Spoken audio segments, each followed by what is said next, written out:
What's up, everybody? Matt Gajeski here, back again with the Stokastic channel. And today we'll be talking college football DFS ahead of Friday, September the 2nd. Full slate of games, and we'll make sure to get into all of those. Before we get started, make sure to hit that thumbs up button, subscribe to the channel, and hit the notification bell so you know when this and all other content goes live. We are also brought to you today by Prize Picks. And if you've never heard of Prize Picks, they have a variety of offerings, but their player prop based contest. You make lineups with player props. There's no sharks, no optimizers, no mass entries. You can create lineups with up to 5 players where you can win 10 extra entry fee. And better yet, they have a promo code for you guys. It is promo code AWESEMO. That is going to get you a $100 first match deposit. Again, that promo code is AWESEMO. And you can take advantage of that by just clicking the link in the video description below. So thank you to Prize Picks. Make sure to check them out. A couple housekeeping notes. First and foremost, I will try to talk slower. Got some requests in the chat, so we will do that first and foremost. And then the data sheet, some of you guys are back from last year.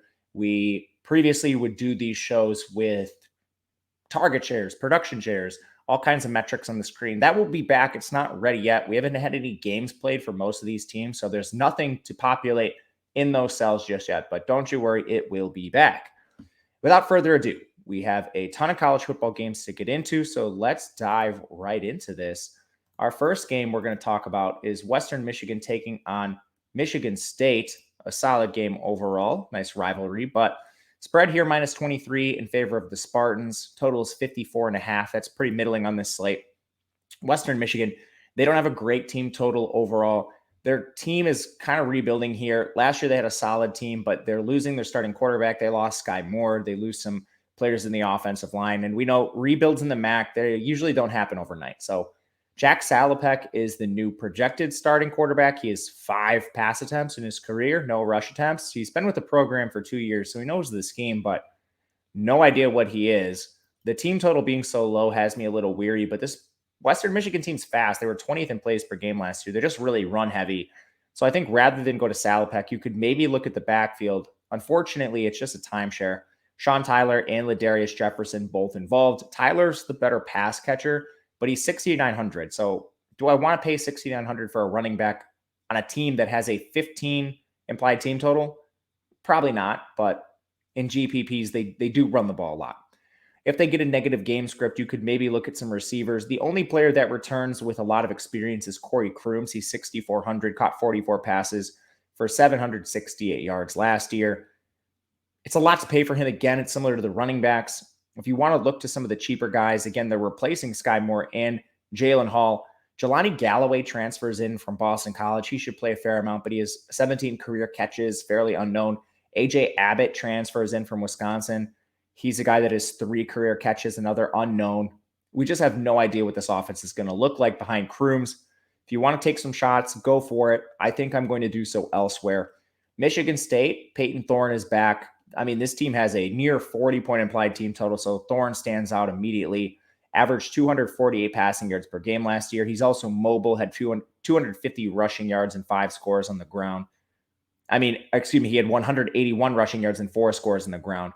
He was over 300 yards on 3 occasions passing and over 250 on another 5. So there's a lot of upside with Thorne. He's easy to stack too. You have Jaden Reed at 7,300, who's one of the better receivers on this slate. He's a guy that went over 1,000 yards receiving last year, and that was with Jalen Naylor in the offense. Now he's competing with far less. The wide receiver 2 is going to be Trey Mosley. He was their 3rd leading receiver last year. And then the wide receiver 3 is a little dicey. Monterey Foster was a guy that played a lot last year, but Kean Coleman has received a lot of hype in camp.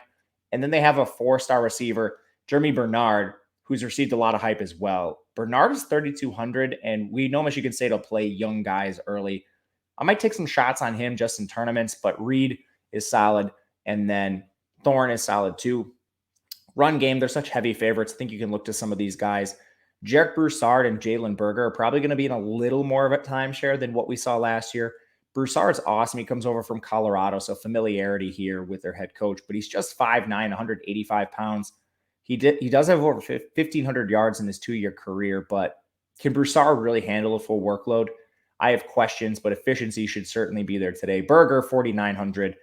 We just don't know how much like Elijah Collins or Simmons is going to work in. So it's Broussard or bust for me. This is an affordable price. Doesn't stand out. Not a guy that you're trying to avoid either. Game 2, we have Eastern Kentucky taking on Eastern Michigan. Battle of the Easterns. Eastern Michigan is a 13.5-point favorite. The total is 57.5. We'll start with Western Kentucky. They actually have a 22-point implied team total, which is decent for an FCS team. They're a team overall that is fairly balanced. They are a little pass heavy, about 52% there last year. 67 plays per game. That would be slightly below the college average, but they're pretty efficient. They returned Parker McKinney at quarterback. This guy is actually live, I think, on today's slate. He rushed for nearly 600 yards last year. Not the best passer. He threw for just over 2,400 yards, but these are serviceable numbers.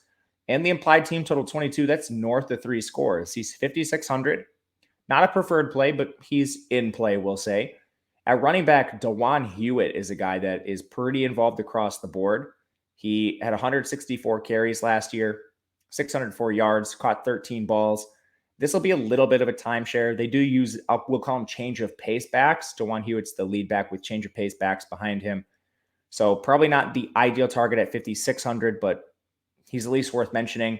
And if you are going to stack this team, I'm not sure I'm going to, but they did add transfer from Georgia State, Cornelius McCoy. This is a guy that actually had 757 receiving yards on 70 catches in 2019. So he's very good for FCS standards. 5,100, I think, is fair price for him, but we don't know who's going to play behind him. They've used timeshare at receiver before. That's going to be an issue, but McCoy, I think, is fine. Other than that, maybe getting Jaden Higgins at 3,900, their second most targeted receiver last year. Not ideal, but definitely not a team I'm Xing out like a lot of just FCS schools normally. Eastern Michigan, they lost Ben Bryant and Preston Hutchinson. So you're getting Taylor Powell, former Missouri and Troy signal caller.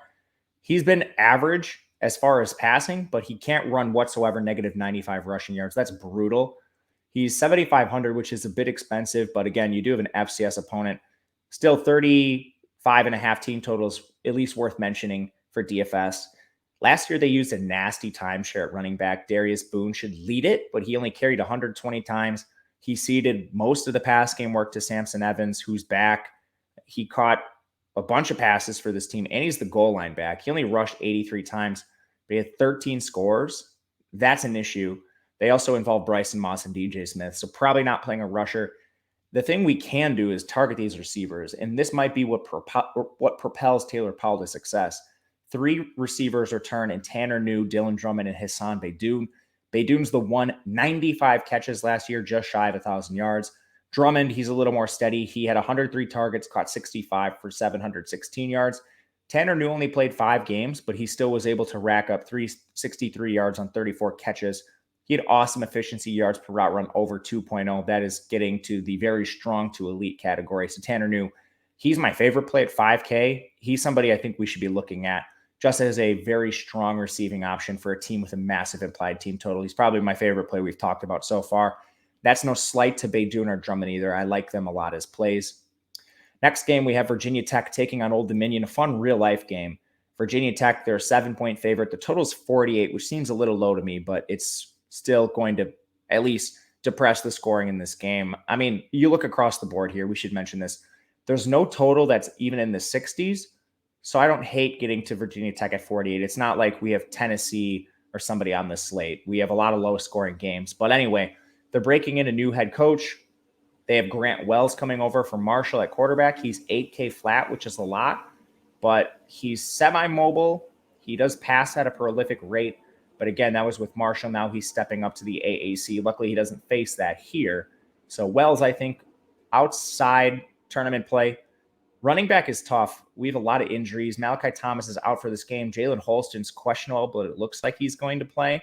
And then there's Keyshawn King. It's going to be a timeshare to some degree, but Holston should be the lead back when healthy. 6.3K, he's a GPP option. Keyshawn King, he's a GPP option for the same reason. And Holston's banged up ahead of him. King is really small, though, 5'11", 180 pounds. He has 29 rushes. He only caught 1 pass. I mean, he just wasn't involved last year. It's kind of an unknown timeshare with their lead back, Malachi Thomas, hurt, but tentatively Holston, King for tournaments if the Holston injury is more, I guess, severe than we think. Receiver is also a big question for this team. They lose their top 2 options. Caleb Smith is their leading returner. He's probably the most steady option you have here. caught 20 of 37 targets, just 260 yards. Now they're going to expect Dwayne Lofton to step up here. He's 4,800. That's actually a decent price to play for Lofton. With the team total just shy of 30 points, I think Lofton's in play, not a preferred play, but in play, we'll call it. And the reason that I like Lofton more than some of these other guys is he's locked into a role. The last starter they listed was Steven Gosnell, and I'm not confident I believe this. Jaden Blue should be the last starter transfer from Temple, but I know he's been banged up in camp. So this is kind of a receiving room I think we need to wait and see. That's perfect for GPPs.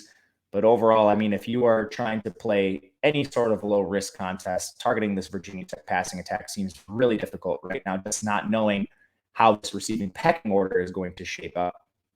Old Dominion's the exact opposite. They did lose their OC, but fortunately, their head coach, Ricky Roddy, called plays. Their line coach called plays in the bowl game. I don't think we see too many differences. They returned their signal caller, Hayden Wolf. He's just maybe one of the least mobile signal callers in college football. So he's pretty good passing numbers, but he's going to get you there only via passing. These are tough quarterbacks to play, even on games where you have like FCS opponents. But again, tough matchup, not mobile. He's hard to play. You can play his receivers, though. Zach Kuntz, their tight end, he's 6'8", 245. He caught 73 passes last year, just shy of 700 yards. This guy is incredibly cheap. I cannot believe how cheap Zach Kuntz is. Ali Jennings is also really cheap. He had 97 targets, caught 62 for over 1,000 yards. This offense was really humming down the stretch. I'm going to play some of both of these guys just because they're solid price-adjusted plays. Their third wide receiver, second wide receiver is going to be some sort of rotation between Isaiah Page, Javon Harvey, and Jordan Bly. Not too much interest there. At running back, almost skipped over it, my goodness. They also have Blake Watson. This is a guy I'm also interested in. He's only 5'9", 193, but he rushed 215 times for over 1,100 yards and 8 scores, also caught 10 passes. He's 4K flat. This Old Dominion team across the board just seems underpriced to me, excluding Hayden Wolf at signal caller just because of how non-mobile he is. All right, next game for real. William and Mary taking on Charlotte. We already saw Charlotte. They are now just 6.5-point favorites in a game with a 52.5-point total.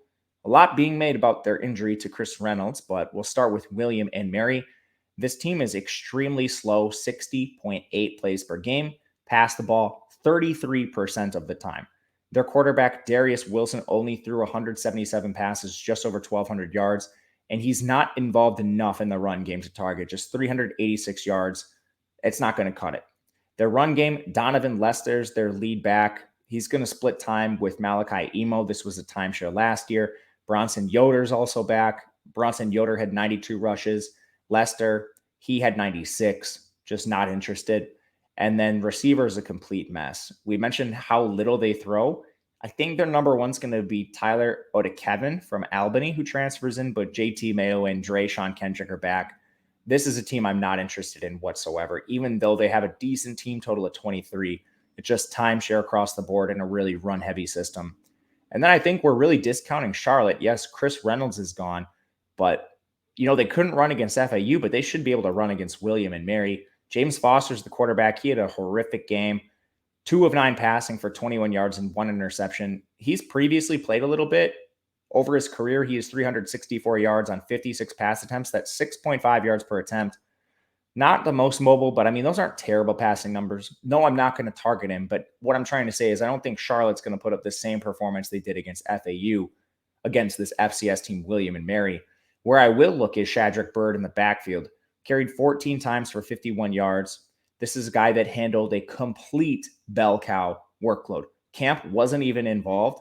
I think we go back to him at 7,800 is now a favorite against an FCS team. Can catch the ball as well. Caught 20 passes last year. The receivers leave you a little worried. Grant Dubose, he's their number 1. Victor Tucker, he's close behind as their number 2. Elijah Spencer's their number 3. Only caught 2 passes, but he was on the field most of the game. I think you can play Dubose and Tucker in tournaments, just assuming that Foster's not as bad as what we saw against FAU. But I'm more likely to just target Shadrack Bird here and move on from this team. They're talented, but they're far more talented with Reynolds on the field. Temple taking on Duke. This is a game with another touchdown spread in favor of Duke. 51.5 total seems low to me.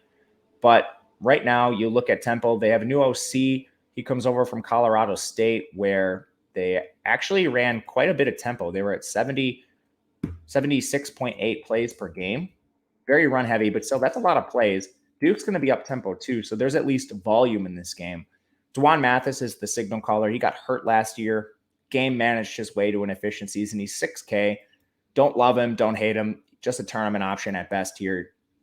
Running back, they listed Edward Sadie as the lead back here, but this has been a nasty timeshare in the past. Again, new coaching staff, so I'm not sure it's going to be here, but Devon Hubbard and Jakari Norwood are there. Hubbard's a Texas A&M transfer. Norwood's an Illinois transfer. These are high-profile players, at least more so than Sadie, who's the leading returning rusher on the team.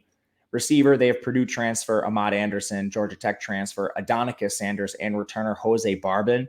Barbin actually led the team in targets, but again, Anderson's just a more high-profile recruit. Same with Adonicus Sanders. And what could be a pretty gross passing attack, I think I'm going to avoid overall. But if I were playing, it would be Barbin or Adonicus at that really cheap price tag. Adonicus is 37. Barbin is 55. Ahmad is right in the middle at 46. Far more interested in the Duke side, though. So Duke brings in Kevin Johns as their OC. He's the former Memphis offensive coordinator. Memphis passed 55% of the time. That was 17th, and they ran 73 plays per game. That was 36th. Duke's probably not going to get there right away just because they're not the most efficient offense, but expecting more pass attempts and more up-tempo schemes from them. They kind of already did that before. They named Riley Leonard their starting quarterback. Don't think he's the most talented. Only a limited sample from him last year, but he's fast and he's mobile. 173 rushing yards and a pair of scores on just 27 attempts. That's really sneaky on this slate. He's 6,600. I like Leonard as a punt play at quarterback. At running back, they listed Jalen Coleman as their starting RB, but I just want to be upfront right away. This team has been talking about a committee, so expect Jaquez Moore and Jordan Waters to be involved. Until we see this kind of shakeout, I'm not sure we want to go there. They're just tournament plays. If you're stacking Leonard, I think you certainly can. Jalen Calhoun is the number one receiver. He's 6,500, caught 56 balls last year for 712 yards. He's the only clear starter. They listed Jontavius Robertson as a co-starter with Samir Haggins.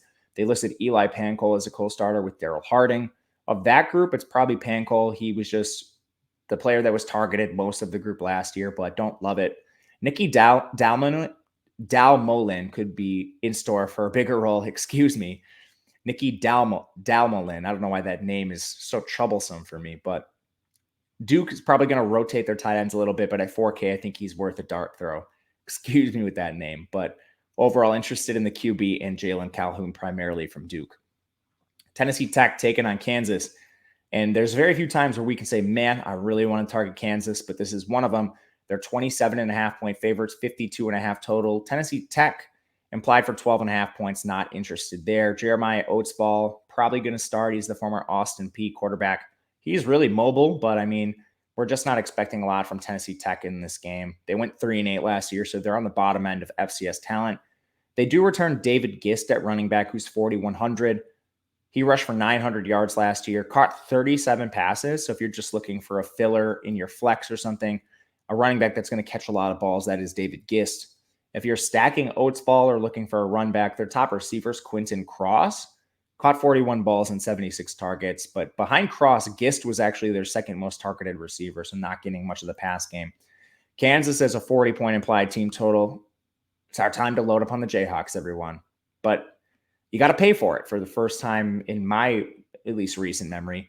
They named Jalen Daniels the starting quarterback. He's 9,400, which is unbelievable. Daniels has actually been decent from a passing perspective. He has limited mobility, but he's not a negative by any means. The implied team total is driving the price here, but I think you can pay it in tournaments. I don't think a lot of people will because of the sticker shock of a Kansas player at 9,400, but it's live.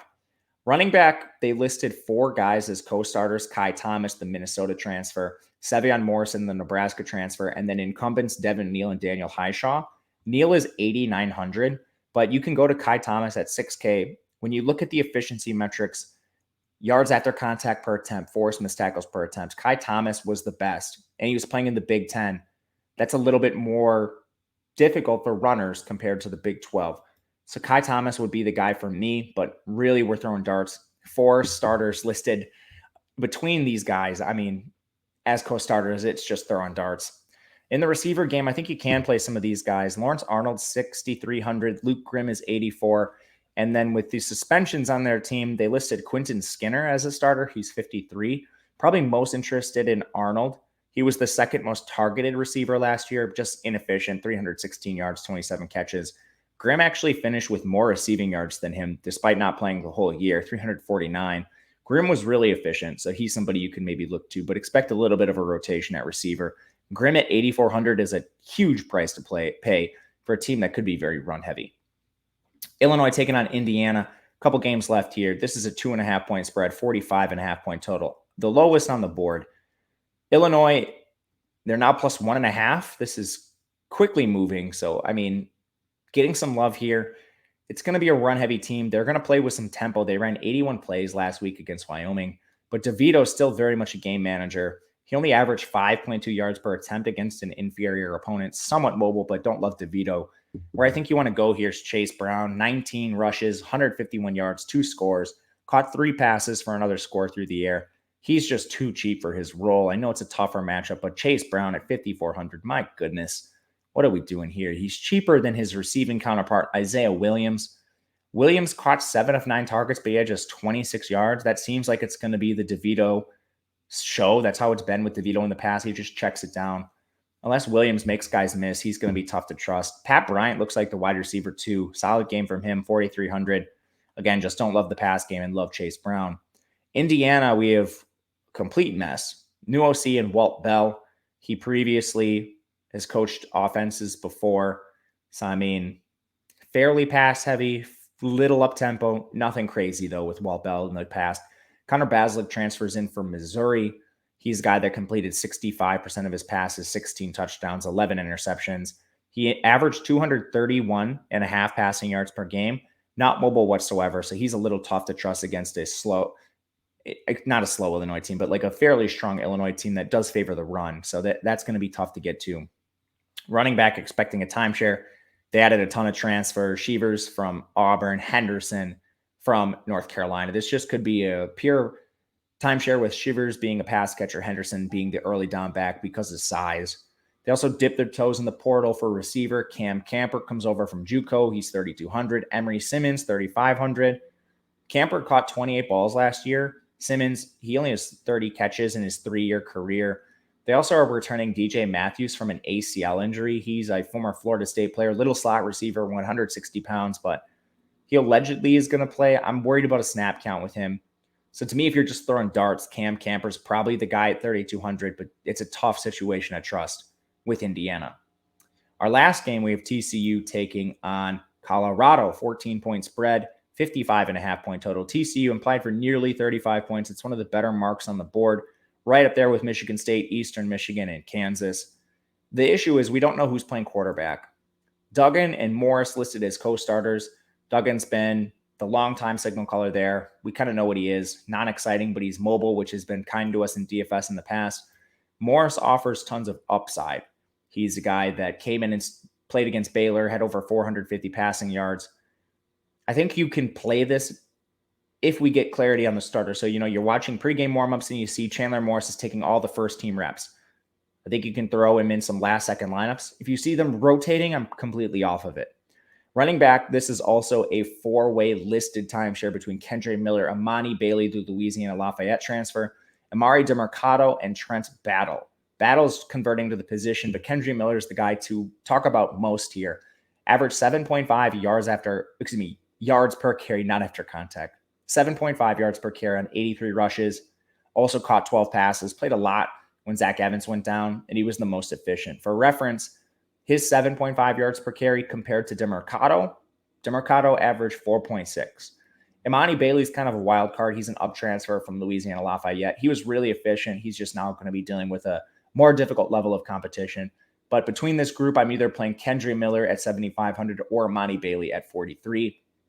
At receiver, you listed 2 clear starters in Quentin Johnson. Never the most targeted, but easily the most efficient when he's on the field. He's a big 6'4", 215-pound receiver. He's $8K, which is a lot to pay for him. But again, we have a kind of a new offense. Former SMU head coach comes in. They're going to be up-tempo and pass-heavy. Garrett Riley is the OC there. Savion Williams, he's also interesting, 5,900, listed as a clear starter. He's 6'5", 215. They didn't play him in a full role last year, but he's now listed as a clear starter. I'm going to take some shots.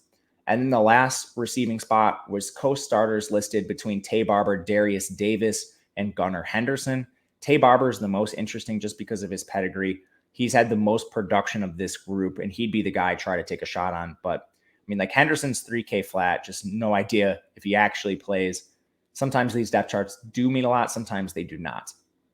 Last team, we have Colorado, no clear starter at quarterback. Brandon Lewis listed as a co-starter with JT Shrout, not playing them. Alex Fontenot in the backfield is going to share this with Deion Smith, not playing them.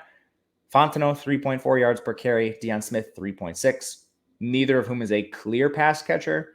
So I don't think you see someone operate as like a third down back and one is an early down back. I think this is literally just split 50-50. At receiver, they lost a ton of guys like Brennan Rice. They just had so many transfers out of the program. So their listed starters are Maurice Bell, Daniel Arias, and Montana Lamonius Craig. They also added Baylor transfer RJ Sneed, who probably plays. Arias was their third leading receiver last year. He's the guy with the most production. He's 5,200, which is a bit expensive for me. If I'm playing anyone here, it honestly is probably going to be tight end Brady Russell. Brady Russell was actually semi-involved with this team last year. He led the team with 307 receiving yards. I mean, it's not great, but if anyone at all on a run back for a TCU stack, Brady Russell for me. All right, everyone. Try to talk slower. Let me know what you think in the comment section, and let me know what you think about the DFS breakdown too. I'll make sure to get back to you in the comment section. If you leave a comment, hit the thumbs up on the video on the way out, and thank you to our sponsor, Prize Picks. Until next time, my name is Matt Kajeski on Twitter at Matt_Kajeski if you'd like to hit me up. We will catch you again next time.